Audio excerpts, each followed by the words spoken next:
What's going on, Junkie Nation? Gorgeous George and Goes reporting for duty again. And we always bring you the top guests. Today, we get to bring you one of the top coaches in MMA, but also one of the top persons in general that we've met over the years. His name is Marc Montoya from Factory X. You hear that name all the time. Produced a lot of great fighters. Marc, welcome back to the show. It's been a minute. Apologies for that. That's on us because you've always been very reachable. But we watch you on TV and we see you out there, guiding these athletes through the biggest fights. So, continued congrats on all your success. And also, we are happy that, the health scare you had a few years ago, you overcame it. So we were always thinking and praying for you. Just wanted to put that out there. And Junkie Nation loves you too, man. A lot of our listeners are fans of your athletes and you as well. Well, thank you guys. It's a pleasure being back. It's always fun every time I've been on here. We were talking right before we came on the air about the Mandalay Bay studio. That was always fun, and it's great to be back. And yeah, I feel super blessed with just renewed health. I was saying earlier, I've never kept my cancer story private, not because I wanted to talk about myself, but more so because I just knew in my heart I could fight through that thing. And sometimes cancer is not, you don't get on the other side of cancer. And so I felt like if I could fight through this, I could create some hope, and that's what it's done. And so the and it has nothing to do with me. It's just a blessing from God and giving me the opportunity to keep doing what I'm doing. And he's got bigger plans for me. Obviously, it wasn't my time, and so because of that, I've been able to just fight through this thing and continue to just um, have quote unquote a success story. And there's been some scares along the way. I just recently had a scare where I do have two masses, one on my L5, one on my liver, but it after a couple months of just testing, they both came out benign. And so a little bit of a scare, but it was super happy. And like I said, it's an opportunity to continue to give hope. And I've always appreciated your guys' support, your fan support. And it's been a crazy fun journey. Coach, I wanted to ask you, Coach Saif Saud said a few months back, when I get to my 100th show, I may bow out. Yesterday, I asked Eric Nixick, I'm like, hey, have you reached your prime in coaching?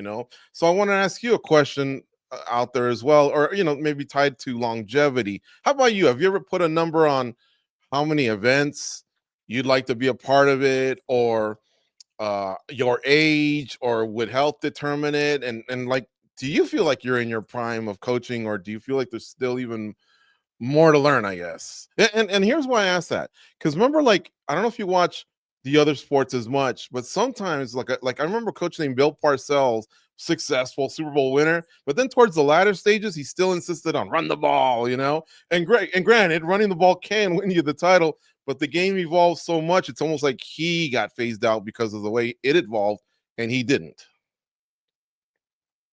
Well, I would say I think I'm the best coach I've ever been. I mean, I've been in this sport for since 2008. I've been coaching UFC fighters, and so I feel like I'm in the best spot I've been as a coach. I think evolution of my game, my knowledge, my athletes, the whole thing. I think all of that's super important.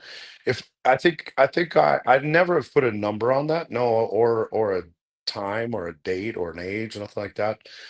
I would say when it's my time to leave is when it's not fun getting prepared to prepare a fighter or continue to stay evolving with the sport. If I just wanted to quote unquote run the ball, and that's because that's my style, and I don't want to evolve with the fighting, then I think that's where you're starting to get cues that, hey, it might be time for you to leave. And so um I would be honest with you, throughout this journey, there's been tests where I've been like, man, I don't know if I want to keep doing this. But there's never been a time where I've been like, I want to stop, or this certain threshold or age or anything like that is where I should stop. So no, I've never done that. I feel like given my time in the sport now, And my experience and all the failures and successes we've had have made me the best coach I can be at this point. When do you know in a fight that the game plan is a success and there's no need to, go to a plan B option or plan C option, or mix in anything else? Like, do you know those things like 30 seconds into a fight? Like, oh yeah, he's gonna have some trouble with what we've got in store for him. Does it take a round? When do you kind of know, like, okay, if he sticks to the plan, we're getting the W? I think ultimately it's not until the fight's done, but um, yeah, I think we have to consistently follow our plan and then evolve our plan. And me saying earlier, I'm the best coach I've ever been. One of the things that I feel like myself and the coaching staff and the fighters have done is have the ability to adjust the plan when we're in there and have good communication, not just in the corner, but while we're still fighting, while the fighter is fighting, and we're still having communication there. But like your question, there are some telltale signs when you're like, wow, plan is really working here. Let's stick to plan, or man, this is not working. We got to shift to a different plan here. And so it's one of the reasons why I preach as a coach, and I've preached this forever, that these fighters have to be so willing to be well-rounded and not get complacent with their skills that they're good at, but really be excited and motivated to go increase the skills. Because if we need to shift to a plan B, C, D, whatever, we need these fighters to be very well rounded so that we're not stuck in a box with just one plan. I think that's one of the scariest times to go into a fight as a fighter and as a coach, is that when you're like, man, we have one plan to win, and if this plan doesn't win, we are screwed. That is that's not a fun way to go into a fight. And so I feel like our consistent evolving in this sport, our evolvement in the athletes and our athletes and our coaching staff, that gives us the ability to be well rounded, not only as a fighter but as a coaching staff. And so we're able to recognize, like you're asking, we're able to recognize that this is working. Let's add a little sprinkle to this, or this isn't working at all and we got to go to a different plan. Thank you for being well rounded so we can go there.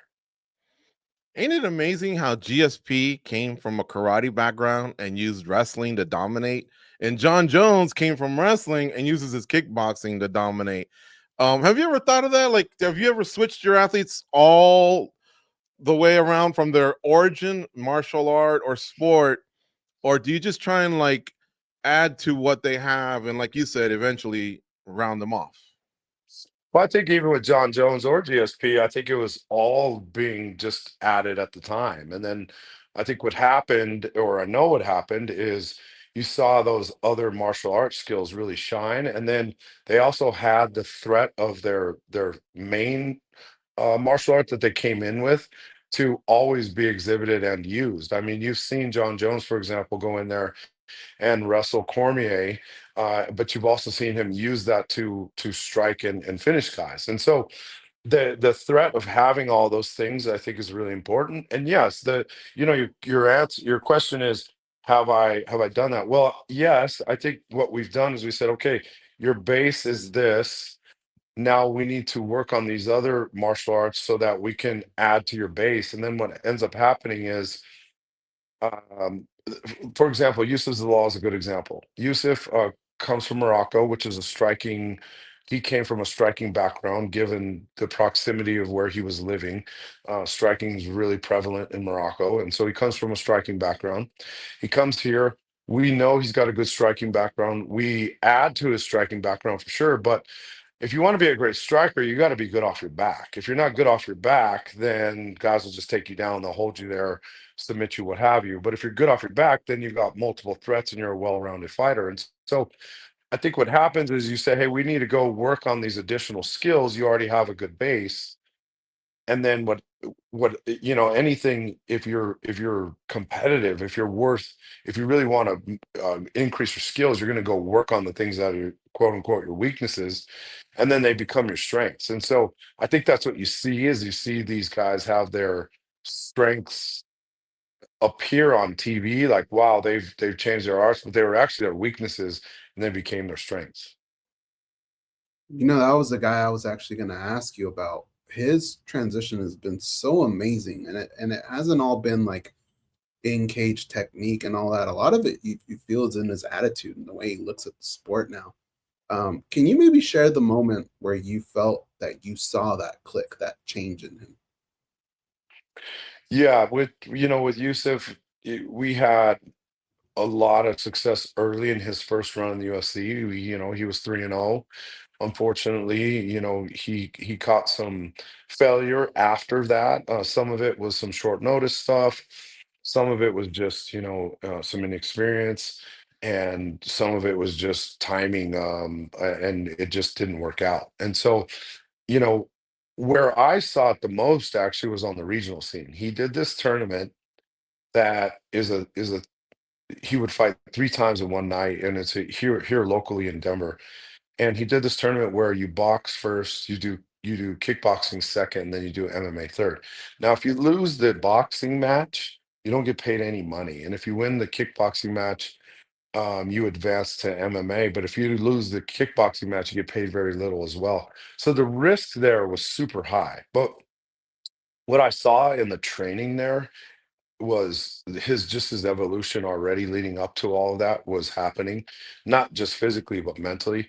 And then to be willing to go take a risk like that, to put it all on the line, where you're not going to get paid anything. The boxing and kickboxing aren't getting necessarily the attention of the UFC back, but we needed to get to that MMA fight so that we could actually make some real money, and he could prove to himself that he could take on this type of risk and do this.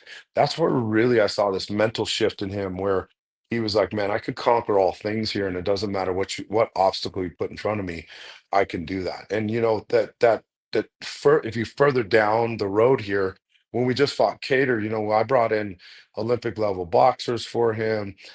He trained with Gaethje and Sandhagen, and of course all of his team members here at Factory X, in addition to all that stuff. But we just put all these obstacles in front of him and allowed him to work through some of that. And it's not like he always succeeds in all of it instantly, but what he's learned from his first stint in the UFC was, if I'm going to fail, I got to learn from my failure, and I can do that quickly. I don't need to wait to get in the cage to do that. And I think that's one of the things that's helped him a lot in his mental transition to get to where he is now. And my mind is blown right now because I'm thinking of that tournament and how fun it would be with some of the high level, just figuring out how that would even play out. That's pretty cool. Um, George brought up other sports earlier in the interview, and I did want to kind of piggyback on that a little bit.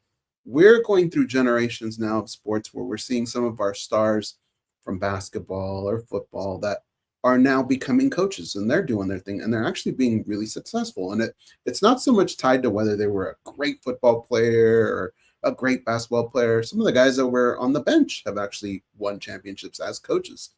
Is there anyone in your stable that when you look at them, you go, man, this guy, he's got what it takes to be a future coach and to be really good at this going forward?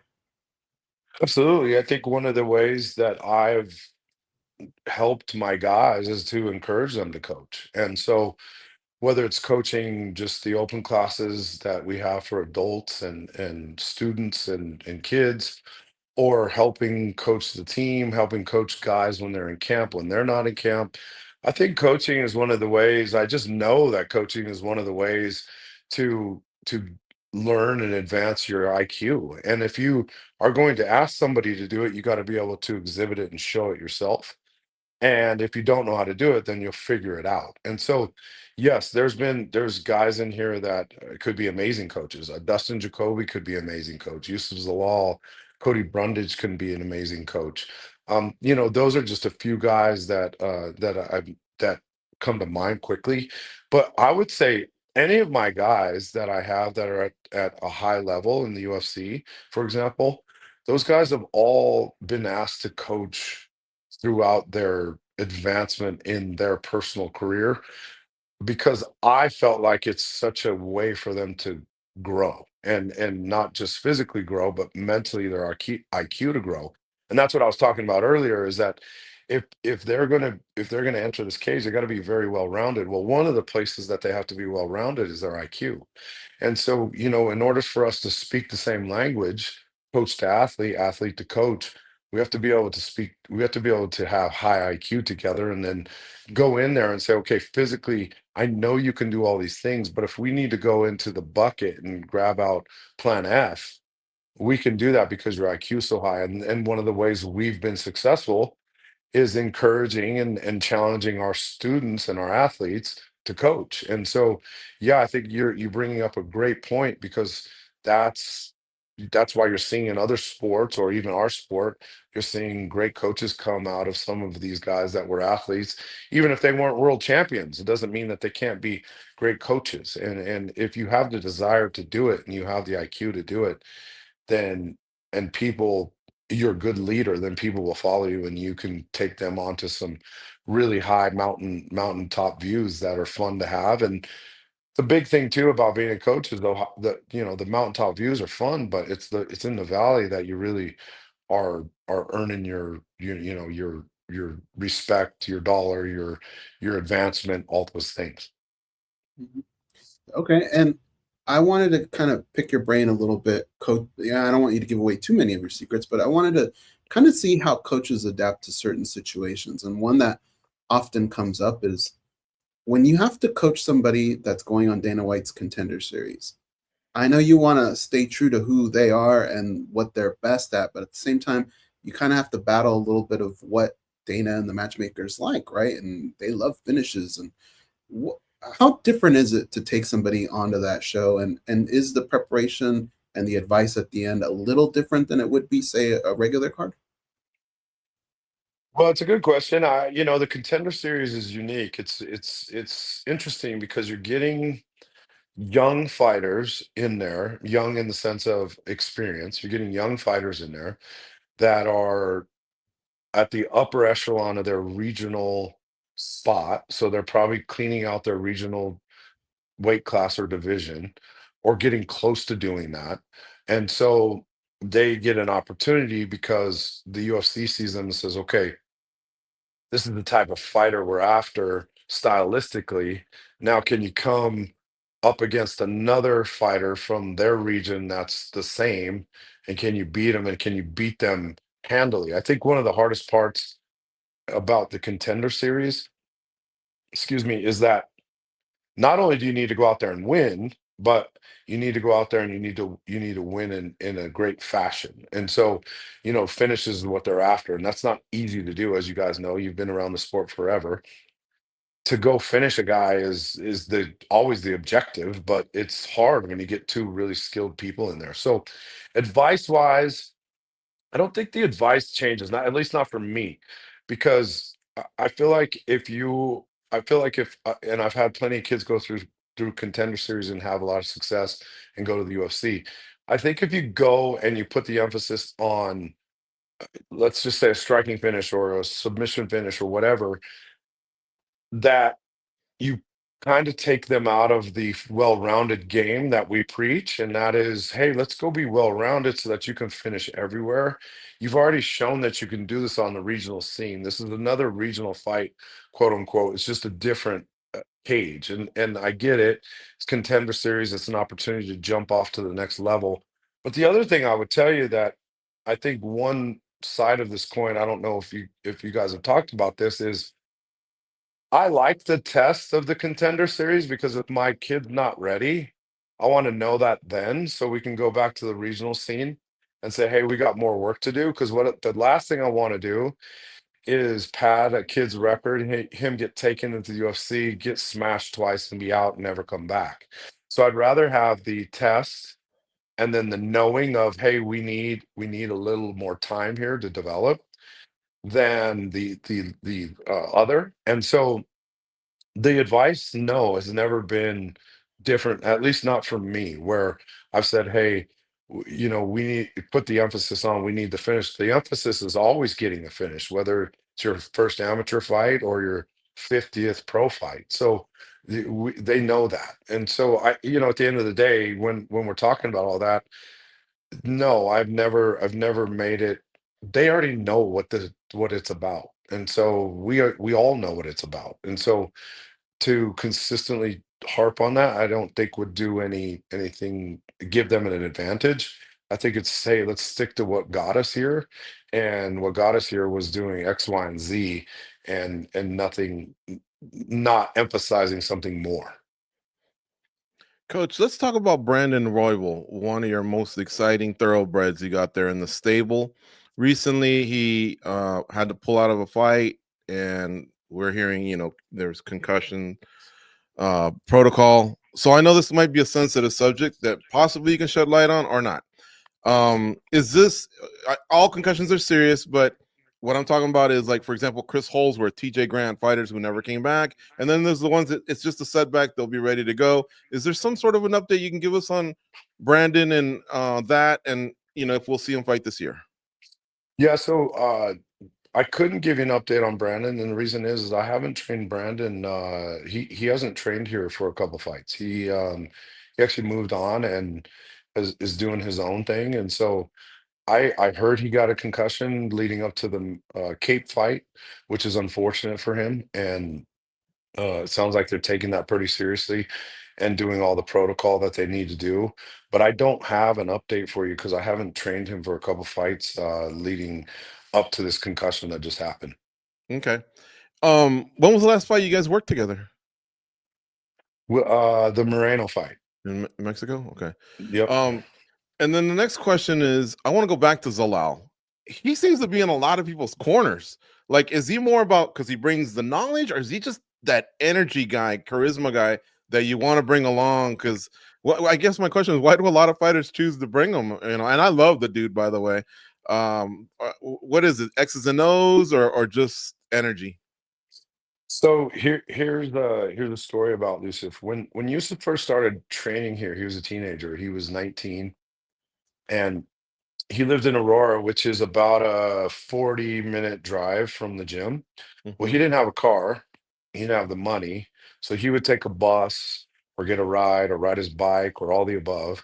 And he'd get to practice. He never complained. He was never late. He'd show up and train. And like I said, he was young. He was just a teenager. I would be leaving here after practice and, for example, getting ready to go to strength conditioning or whatever. And he would just be here sitting on the mat. So one day I asked him, I said, "Hey man, what you doing?" And he said, I'm just waiting for the evening practice to start." I was like, "Okay, cool." And I didn't know his situation. I didn't know that he didn't have a car, etc. So he didn't have any money. He didn't have transportation other than what he figured out to get to the gym in the morning. And then he would just hang here. So I said, "Listen, man, why don't you start coming with me? I'll take you to strength conditioning because I'm going to do it with you guys anyway."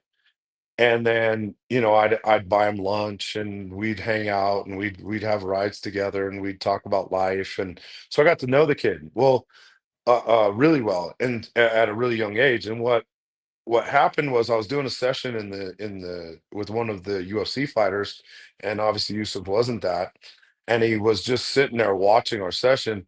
And Yusuf, his energy is absolutely one of the reasons why people bring him. But he was like, "Coach, I could do that," meaning he could hold mitts and do that. I was like, "Well, come in here and show me."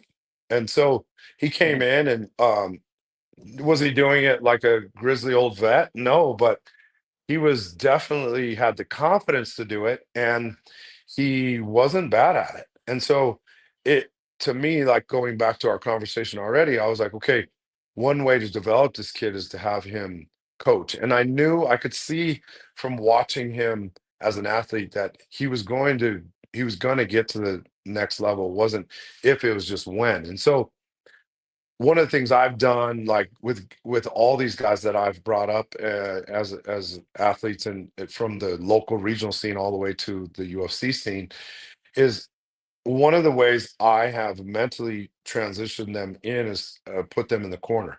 I want them to go feel what it feels like to be in the UFC before they're in the UFC, and if they'll put in the time on the coaching side, then the athletes, regardless of how grizzled of a vet they are or not, they'll see value in said guy if that guy is willing to work hard for that athlete, just like any coach. And so Yusuf has done that. And what's happened is I would take Youssef in the corner on the regional scene, and I would take him in the corner on the local scene.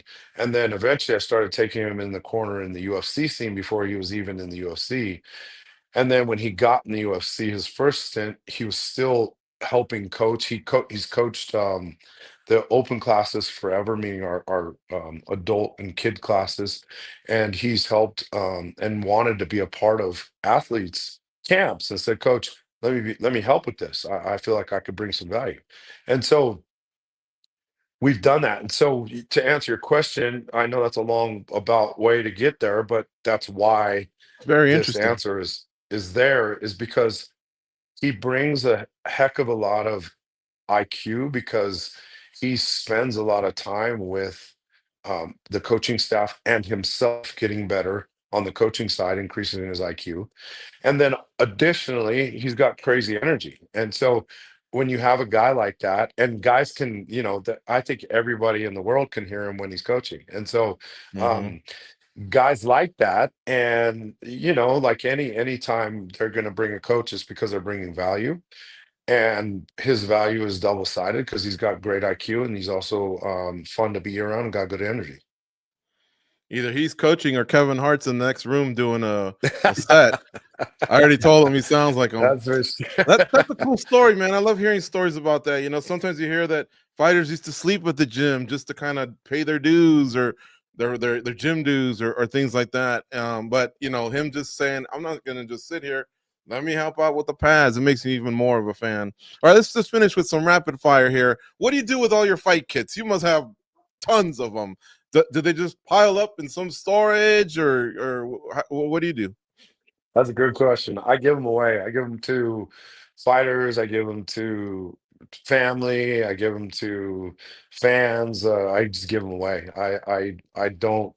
They pile up sometimes, and I'm like, man, we got to give these away. And so we just give them away, and people love them, enjoy all that gear. And we've been blessed to get. I've been blessed to get gear like that. And of course, doing this 40 weeks a year, it piles up, and so I want to just give back and give that away to people. You're an avid bow hunter. Do you have a good story of you out there, a close call of any sort, or just an interesting story? Man, I got a bunch of cool stories. Two come to mind. One is when I was diagnosed with cancer. Prior to knowing that, or excuse me, when I had cancer, I had a staph infection, and that's how we found out that I had kidney cancer. Is I never have had staph in my entire fighting or coaching career, and then I just 2 years ago just got it, and it came from I got a bee sting on my leg shooting my bow, actually getting ready to go hunt black bear and grizzly bear in Alaska with my dad and my brother. And I was sighting in my bow. I got a bee sting. Came back on the map. That was on a Sunday. Came on the map Monday. Was training with the guys. Ended up getting that bee sting was the entry of how I got staph.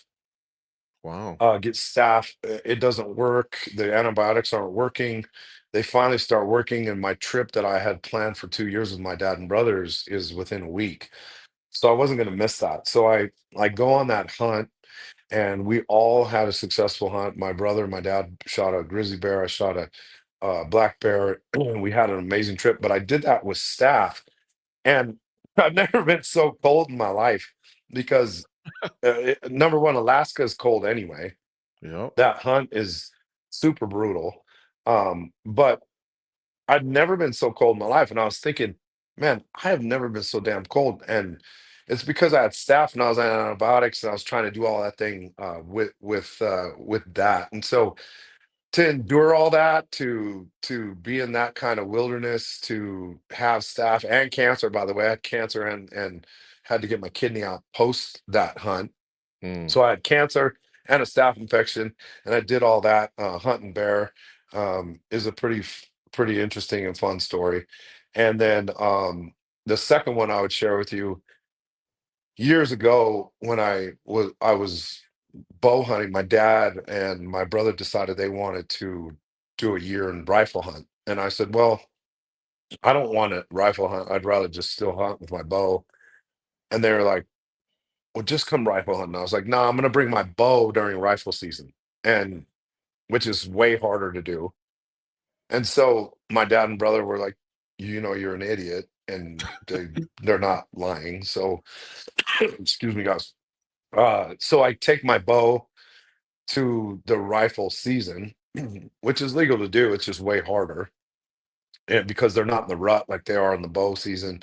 And but I was just adamant that I was going to take my bow. So my brother and I, one morning we get up, we see a herd of about 50 elk, and there's multiple bulls in this herd. And I tell my brother, I was like, man, since we're in range, we're like 300 yards out. I said, since we're in range with your rifle, let it go. He's like, no, man, you got your bow tag. I was like, don't worry about me.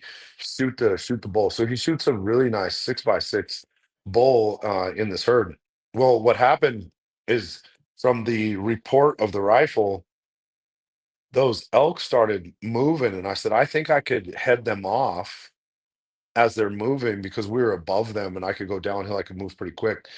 And I said, I think I could head them off. He's like, well, try. And so I ended up heading them off, and I actually shot a bull coming out of that same herd with my bow.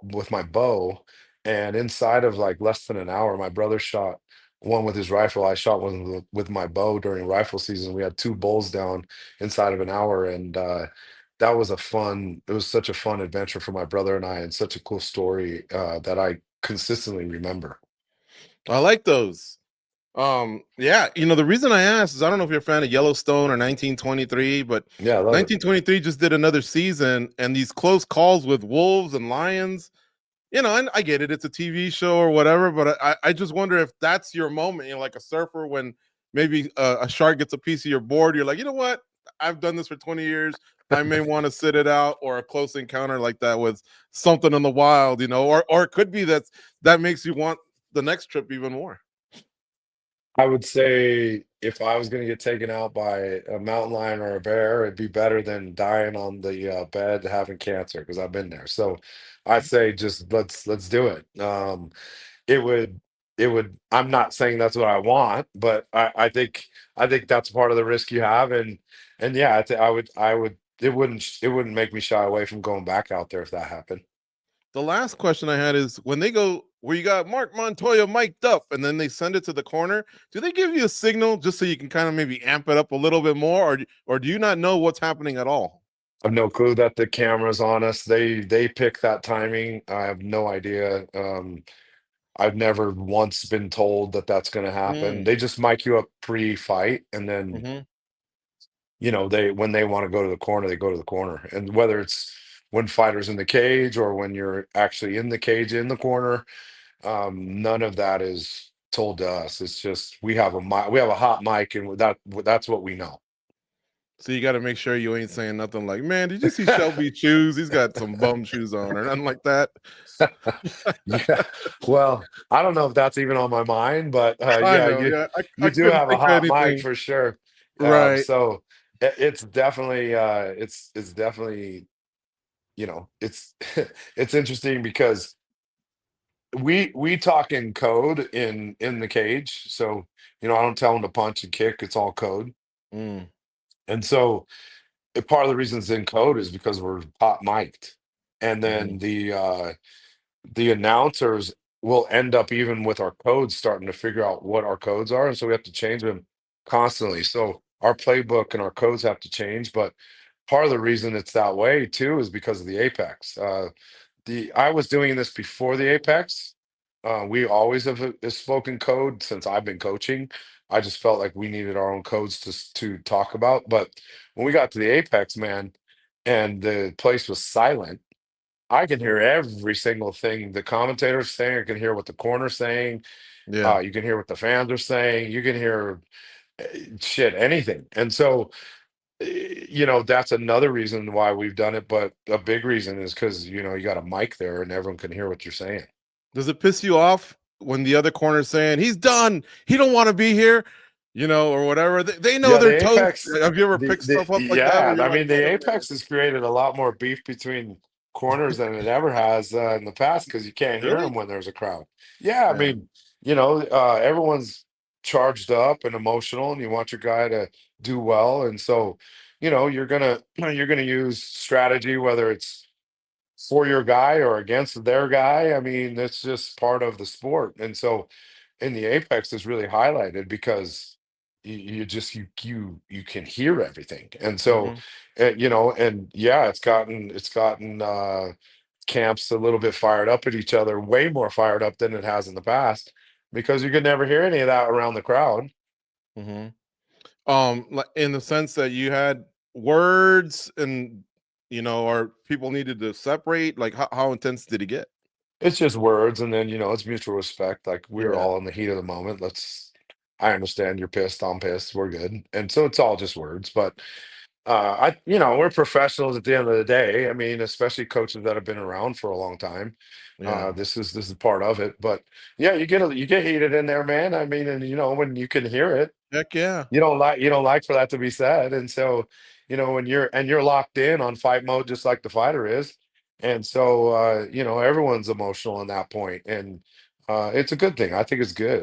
It's Yeah. not something that's bad. It's not like you're throwing blows after, but it's just get your adrenaline and your competitive spirit going, and you're like, nah, I don't like that, or they don't like that, or whatever. And so and then it gets loud, and you get hyped, and they get hyped, and the fighter does. And I don't know, it makes for good fights.